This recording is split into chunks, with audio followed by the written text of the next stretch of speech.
کوئی نیا آدمی ہے؟ میں نہیں جانتا۔ سری رام پورہ میں کہاں ٹھہریں گے؟ میں پہلی بار جا رہا ہوں۔ تب آپ دھرم وتیا میں ٹھہریں، سب سے اچھی سرائے ہے۔ آپ کی مہربانی، میں نے کہا اور پھر خاموش ہو گئے۔ لیکن وہ زیادہ دیر خاموش نہ رہے۔ مجھے نیند آ رہی تھی اور وہ بکواس کیے جا رہے تھے۔ چند منٹ کے بعد میں نے صرف ہوں ہاں تک بات رہنے دی اور پھر جواب دینا بند کر دیا۔ میں اونگنے لگا تھا اور پھر میں سیٹ سے ٹک کر سو گیا، لیکن ایک آدھ گھنٹے ٹکٹ چیک کرنے جگا دیا اور پھر نیند نہ آئی۔ کتنی دیر کا سفر اور ہے لالا جی؟ میں نے پوچھا۔ بس 2 گھنٹے اور لگیں گے۔ اوہ، میں نے ایک گہری سانس لی۔ اچانک مجھے چھینک آ گئی اور منہ سے بے اختیار الحمدللہ نکل گیا۔ لالا جی نے میرے الفاظ صاف سنے تھے۔ وہ چونک کر مجھے دیکھنے لگا۔ کیا کہا تھا آپ نے؟ انہوں نے حیرت سے پوچھا اور اچانک مجھے احساس ہوا کہ کیا ہو گیا ہے۔ میں نے لمحوں میں فیصلہ کیا اور فوراً سیٹ سے اٹھ کھڑا ہوا اور تیزی سے چلتا ہوا نکاسی کے دروازے کی طرف بڑھا۔ میرے کان پیچھے کی طرف لگے ہوئے تھے اور میرا دل کانوں میں دھڑک رہا تھا کہ یک بیک بھگوان دیال کی چیخ نما آواز سنائی دی۔ ارے روکو، روکو اس مسلح کو، یہ جانے نہ پائے۔ نہ جانے کون سا جرم کر کے ہندو بھیس بدل کر سفر کر رہا ہے۔ اس سے پہلے کہ باقی لوگ بھی اس کی طرف متوجہ ہوتے، میں نے ایک لمبی چھلانگ لگائی اور چلتی ٹرین سے کود گیا۔ یہ میری خوش قسمتی تھی کہ اس وقت ٹرین ریتیلی زمین اور جھاڑیوں سے بھری ہوئی جگہ سے گزر رہی تھی۔ میرے گھٹنوں میں شدید چوٹ آئی تھی، باقی جسم پر بھی خراشیں آئی تھیں، لیکن میں نے ان سب کو نظر انداز کر کے اور جھاڑیوں کی طرف کھسکنا شروع کر دیا۔ میں نے حالات کی نزاکت کو سمجھ لیا تھا اور خود کو آہستہ آہستہ رینگ رینگ کر گھنی جھاڑیوں میں روپوش کر لیا تھا۔ اسی اثنا میں میرے کانوں میں لوگوں کی تیز تیز آوازیں آئیں۔ شاید گاڑی کو روک دیا گیا تھا، اور اگر گاڑی کو روک دیا گیا تھا تو اس کی وجہ مجھے تلاش کرنا ہی ہوگی، اور وہ واقعی مجھے تلاش ہی کر رہے تھے۔ مجھ پر لرزہ طاری تھا۔ مجھے پتا تھا کہ اگر مجھے انہوں نے پکڑ لیا تو پھر میرا بہت برا حشر کیا جائے گا، مگر اس دن شاید اللہ کی مدد میرے شامل حال تھی کہ وہ جھاڑیوں کی طرف آئے تو، لیکن میں ان کی نظروں سے اوجھل رہا۔ آخر وہ کچھ دیر بعد ڈھونڈ ڈھانڈ کر چلے گئے۔ اب مجھ پر تھکاوٹ اور تکلیفوں نے حملہ کر دیا اور پھر میں تکلیف کی شدت سے بے ہوش ہو گیا۔ میں نہ جانے کتنی دیر تک وہاں بے ہوش پڑا رہا۔ میری آنکھ کھلی تو میں نے دیکھا کہ ایک بزرگ صورت شخص مجھ پر جھکا ہوا ہے۔ مجھے آنکھیں کھولتے دیکھ کر انہوں نے کہا، اللہ تیرا شکر ہے۔ پھر مجھ سے بولے، میاں تم کون ہو اور یہاں اس حالت میں کیوں پڑے ہو؟ میں نے اٹھنے کی کوشش کی تو میرے منہ سے بے اختیار چیخ نکل گئی۔ انہوں نے مجھے سہارا دے کر بٹھایا۔ میں تھوڑی دیر ہانپنے کے بہانے اپنے ذہن میں ایک کہانی ترتیب دیتا رہا، اور پھر میں نے نقاہت سے بھرپور لہجے میں کہا کہ کچھ لوگ میرے پیچھے لگ گئے تھے۔ شاید وہ لٹیرے تھے اور مجھے لوٹ کر مار ڈالنا چاہتے تھے، لیکن میں ان کے چنگل سے بچ نکلا اور دوڑتا ہوا اس طرف آ نکلا۔ راستے میں اس بھاگ دوڑ میں میرا سامان بھی کہیں گر گیا۔ آخر میں بھاگتے بھاگتے تھک کر ان جھاڑیوں میں گر گیا۔ گرنے سے میرے گھٹنوں میں چوٹ لگی اور بدن پر بھی خراشیں پڑ گئیں، اور پھر میں تکلیف کی شدت سے بے ہوش ہو گیا۔ بوڑھے بزرگ صورت شخص نے ہمدردی بھری نظروں سے میری طرف دیکھا اور کہا، چلو میں تمہیں آشرم تک چھوڑ دیتا ہوں، تم میری لاٹھی کے سہارے کھڑے ہونے اور پھر چلنے کی کوشش کرو۔ میں نے تڑپ کر کہا، میں مسلمان ہوں۔ انہوں نے مجھے سر تاپا دیکھا اور کہا، تم مسلمان ہو تو تمہارا یہ حلیہ؟ میں نے فوراً کہا، یہ میں نے اپنے دشمنوں سے بچنے کے لیے بھیس بدلا ہے۔ انہوں نے کہا، تو پھر ٹھیک ہے، آؤ میرے ساتھ۔ پھر ہم آہستہ آہستہ چلتے ہوئے کچھ دیر بعد ایک گاؤں میں داخل ہوئے اور اس کے بعد ایک مسجد سے متصل مکان میں داخل ہوئے۔ بوڑھے نے اپنا تعارف کراتے ہوئے کہا، میں مسجد کا پیش امام ہوں۔ پھر ایک کمرے میں داخل ہوئے۔ میں باہر ہی کھڑا رہا۔ کچھ دیر بعد وہ باہر آئے تو ان کے ہاتھوں میں ایک لباس تھا۔ وہ انہوں نے مجھے دیا اور کہا کہ پہلے غسل کر کے لباس تبدیل کر کے آؤ باقی باتیں بعد میں کریں گے۔ میں نے غسل کر کے لباس تبدیل کر لیا۔ مولوی صاحب نے مجھے کہا کہ لوگوں کو بتاؤں گا میں کہ تم میرے بھانجے ہو اور کسی دوسری جگہ سے میرے پاس آئے ہو۔ مصلحت کے تحت مجھے کچھ جھوٹ بولنا ہی پڑے گا۔ رب کریم مجھے معاف فرمائے۔ ان کی ہدایت کے موجب میں نے اپنا دھوتی کرتا جلا دیا اور پھر مولوی صاحب کے ساتھ کھانا وغیرہ کھا کر آرام کرنے لیٹ گیا۔ خود مولوی صاحب کی ہدایت تھی کہ میں کچھ روز لوگوں کے سامنے نہ آؤں۔ میں بھی اس غنیمت جگہ رک کر حالات کا جائزہ لینا چاہتا تھا۔ مولوی صاحب بے حد نیک تھے۔ ان کی اہلیہ بھی بہت خوش اخلاق تھیں، گو کہ وہ پردے کی پابند تھیں اور میں نے ان کے کپڑے کا سایہ بھی نہیں دیکھا تھا۔ اس کے باوجود مجھے احساس تھا کہ میری آمد سے انہیں کوئی تکلیف نہیں ہوئی ہے۔ پورے 5 دن گزر گئے، کوئی خاص بات نہیں ہوئی تھی، لیکن میں مولوی صاحب کے مکان میں رہتے رہتے اکتا گیا تھا۔ میں اب سوچنے لگا تھا کہ مجھے باہر نکلنا چاہیے، کچھ جد و جہد کرنی چاہیے، کچھ کرنا چاہیے۔ اس طرح کسی شریف انسان پر بوجھ کب تک بنا رہوں گا؟ چنانچہ میں نے مولوی صاحب سے بات کی۔ ہاں میاں، باہر گھوم پھر آنے میں کوئی حرج نہیں ہے، لیکن ابھی اس انداز سے مت سوچو۔ جس وقت مجھ پر بھاری پڑو گے میں بتا دوں گا۔ خدا کا فضل ہے کہ کوئی ایسی بات نہیں ہے۔ پھر بھی میری خواہش ہے مولوی صاحب کہ میں کچھ کروں، یوں کب تک چھپا بیٹھا رہوں گا؟ چند روز اور رک جاؤ، لکشمی پور کے زمیندار موہن لال یہاں کا دورہ کریں گے تو میں تمہیں ان کے سامنے پیش کر کے کوئی ملازمت دلوا دوں گا۔ اس وقت تک تمہارے حلیے میں بھی تبدیلی آ جائے گی، داڑھی بڑھنے دو، اچھی بھی لگتی ہے، تمہاری شخصیت بھی بدل جائے گی۔ بہتر، میں نے کہا، اور پھر اسی دن دوپہر کے کھانے کے بعد میں باہر نکل آیا۔ آبادی کی جانب رخ کرنے کی ہمت نہ ہوئی، جنگل کی سمت نکل گیا۔ یوں بھی اس جگہ یعنی کہ پوتی کے قرب و جوار بڑے خوبصورت تھے، بڑے بڑے حسین باغ تھے۔ میں ایک باغ میں داخل ہو گیا، آموں کی فصل تھی، درختوں پر حسین آم چوم رہے تھے، آسمان پر ابر تھا، ماحول بے حد خوبصورت تھا۔ میں نے ایک ٹھنڈی سانس لی۔ اس سرسبز دنیا میں کس طرح جی رہا ہوں؟ خوف و دہشت کے عالم میں زندگی گزارنا بھی کوئی زندگی ہے؟ آزاد زندگی کی کتنی بڑی قیمت ہوتی ہے، کیسا سکون ہوتا ہے اس زندگی میں۔ میں آگے بڑھتا رہا اور میرے قدموں کی آہٹ سن کر اچانک ایک درخت کے عقب سے ایک کبھی ہیکل شخص باہر نکل آیا۔ وہ بے حد تندرست تھا، لیکن شکل و صورت سے معصوم نظر آتا تھا۔ میں ٹھٹک کر رک گیا۔ وہ بھی میرے سامنے کھڑا عجیب سی نگاہوں سے مجھے دیکھ رہا تھا۔ کون ہو تم؟ مکھیا رام ہوں جی، اس باغ کا رکھوالا۔ اوہ، مکھیا رام، میرا نام یوسف ہے، تمہارے گاؤں کی مسجد کے پیش امام کا بھانجا ہوں، یوں ہی گھومنے نکل آیا تھا۔ سلام بابو جی، اپنے مولوی صاحب بڑے اچھے آدمی ہیں، آؤ بیٹھو۔ پرخلوص کسان ہر تعصب سے پاک تھا۔ اس نے درخت کے نیچے پڑی ہوئی چارپائی پر مجھے بیٹھنے کی پیشکش کی اور میں بیٹھ گیا۔ جل پلاؤں بابو جی؟ کنویں کا ہے، بہت ٹھنڈا اور میٹھا، پلا دو، میں نے کہا، اور وہ پیتل کی گڑوی لے کر نزدیک بنے ہوئے کنویں کے پاس پہنچ گیا۔ گڑوی کنویں میں ڈال کر اس نے پانی کھینچا اور پھر اوک سے میں نے پانی پیا۔ بلا شبہ بے حد شیریں تھا۔ کس کا باغ ہے یہ؟ میں نے پوچھا۔ موہن لال جی کا، سارے باغ انہی کے ہیں، بڑے دیالو، بڑے نیک ہیں وہ۔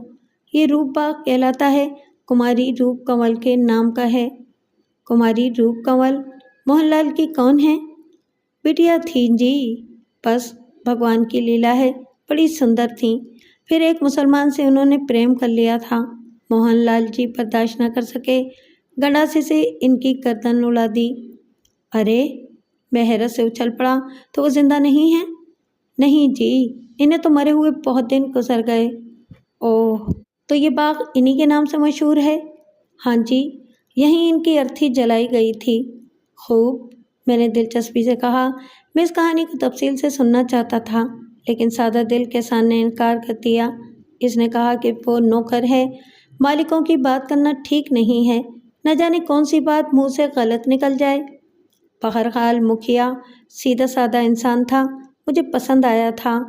میں نے اس سے وعدہ کیا کہ روزانہ اس سے ملاقات کیا کروں گا۔ وہ بھی مجھ سے مل کر خوش ہوا تھا۔ دوسرے دن پھر میں اس کے پاس پہنچ گیا۔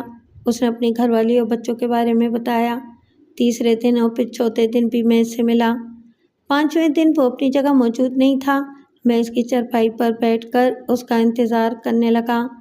تنے سے ٹیک لگا کر میں دور دور تک نگاہیں دوڑاتا رہا۔ جوتے کی نوک سے میں زمین کو ریت رہا تھا۔ پھر میں نے جوتے کی مٹی جھاڑی، تب میری نگاہ زمین پر پڑی۔ جس جگہ میں نے مٹی کو ریتی تھی وہاں ایک سکے کا کنارہ چمک رہا تھا۔ سنہری سکہ تھا۔ شکل کچھ اجنبی سی نظر آئی، اس لیے میں نے جھک کر کنارے سے اسے اکھاڑنے کی کوشش کی، لیکن سکہ مضبوطی سے جمع ہوا تھا۔ میں برگد کی جڑ میں بیٹھ گیا اور پھر میں نے قریب پڑے ہوئے ایک نوکیلے پتھر سے سکے کے ارد گرد کی زمین کھرچی اور سکہ نکال لیا، لیکن سکے کو دیکھ کر میرے بدن میں ایک پھریری سی دوڑ گئی۔ یہ سونے کی گنی تھی۔ میں نے اسے پتھر پر گھس کر دیکھا، یقیناً خالص سونا تھا۔ یہ کہاں سے آئی؟ اور پھر میرے ذہن میں خزانوں کی کہانیاں گونجنے لگیں، دلکش اور پراسرار کہانیاں۔ کیا اس برگد کے نیچے بھی کوئی خزانہ موجود ہے؟ میں نے سوچا۔ بس یوں ہی سا تصور تھا، لیکن میرے ذہن میں عجیب سی سنسنی دوڑ رہی تھی۔ اسی نوکیلے پتھر سے میں نے وہ جگہ اور کریدی اور یہ دیکھ کر میری حیرت کی انتہا نہ رہی کہ وہاں 2 سکے موجود تھے۔ میرا دل دھڑ دھڑ کرنے لگا۔ ایک انوکھی سی کیفیت پیدا ہو گئی۔ میں نے تینوں اشرفیاں جیب میں ڈالیں اور پھر مٹی برابر کر دی۔ بلا شبہ یہاں خزانہ موجود ہے۔ برگد کے درخت کے نیچے کھڑے کھڑے میں نے بہت سے پروگرام بنا ڈالے۔ میں نے طے کیا کہ رات کی تاریکی میں یہاں آؤں گا اور اس جگہ کی کھدائی کروں گا۔ یقیناً ایسا ہی کروں گا، خواہ کچھ بھی ہو جائے۔ میں خاموشی سے کمرے میں آ گیا۔ میرا ذہن تیزی سے پروگرام بنا رہا تھا۔ کاش اگر برگد کے درخت کے نیچے سے خزانہ دستیاب ہو جائے تو زندگی ایک نیا ہی رخ اختیار کر لے گی۔ خاموشی سے یہاں سے نکل جاؤں گا، دولت ہوگی تو ہمت بھی ہوگی اور پھر دنیا کو جھکانے میں دقت نہیں پیش آئے گی۔ مولوی صاحب سیدھے سادے شریف آدمی تھے، ان کو تو کچھ بتانا بیکار تھا۔ میں نے ان 3 اشرفیوں کا بھی ان سے کوئی تذکرہ نہیں کیا اور میں پروگرام بناتا رہا۔ مجھے کھدائی کی چیزوں کی ضرورت تھی، دوسرے وقت کا تعین بھی کرنا تھا۔ رات کو نہ جانے مکھیا کہاں رہتا ہے، باغ خالی ہو تو اور بھی اچھی بات ہے۔ بہرحال اس اجنبی جگہ میں اس معمولی سے کام کے لیے بھی بڑی مشکلات درپیش تھیں۔ میرے دل کو قرار نہ تھا۔ شام ڈھلے پھر باغ کی طرف نکل گیا۔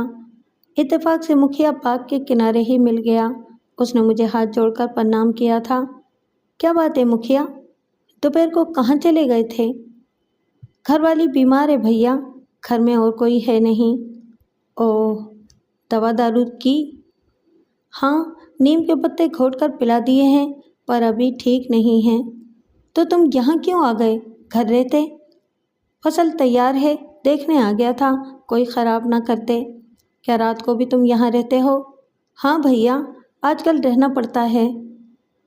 نہیں مکھیا، تم بے فکری سے جاؤ، آج رات میں تمہارے باغ کی رکھوالی کروں گا، میں نے دھڑکتے دل سے کہا۔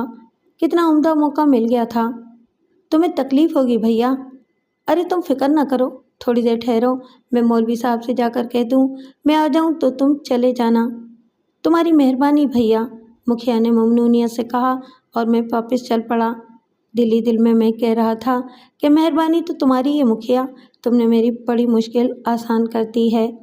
مولوی صاحب کو میں نے تفصیل بتا دی تو وہ فراغ دلی سے بولے، کسی کے کام آنا عمدہ بات ہے، اور مکھیا تو یوں بھی بھلا آدمی ہے، اور میں واپس چل پڑا۔ مکھیا بے چینی سے میرا انتظار کر رہا تھا۔ میرے پہنچنے پر وہ باغ کے کونے میں بنی ہوئی چھوٹی سی کٹیا کی طرف چل پڑا۔ وہاں سے اس نے مجھے ایک موٹا ڈنڈا، مٹی کے تیل کی ایک لالٹین دی۔ یہ چیزیں رکھ لو بھیا، رات ہو جائے تو لالٹین جلا لینا، بس ایک دو آوازیں لگا دینا۔ ٹھیک ہے مکھیا، تم بے فکر رہو، میں نے کٹیا میں چاروں طرف دیکھتے ہوئے کہا۔ میرے تمام مسئلے خود بخود حل ہو گئے تھے۔ بہرحال مکھیا مالی تھا، ضروری چیزیں کٹیا میں موجود تھیں، مثلاً بیلچا، پھاوڑا وغیرہ، اور میں مطمئن ہو گیا۔ مکھیا چلا گیا اور میں بے چینی سے اندھیرا پھیلنے کا انتظار کرنے لگا۔ شام کے سائے پھیلنے لگے تھے، لیکن ابھی کچھ اور اندھیرے کی ضرورت تھی۔ بالآخر ماحول سنسان ہو گیا، مکمل خاموشی چھا گئی۔ بسیرا لینے والے پرندے بھی خاموش تھے۔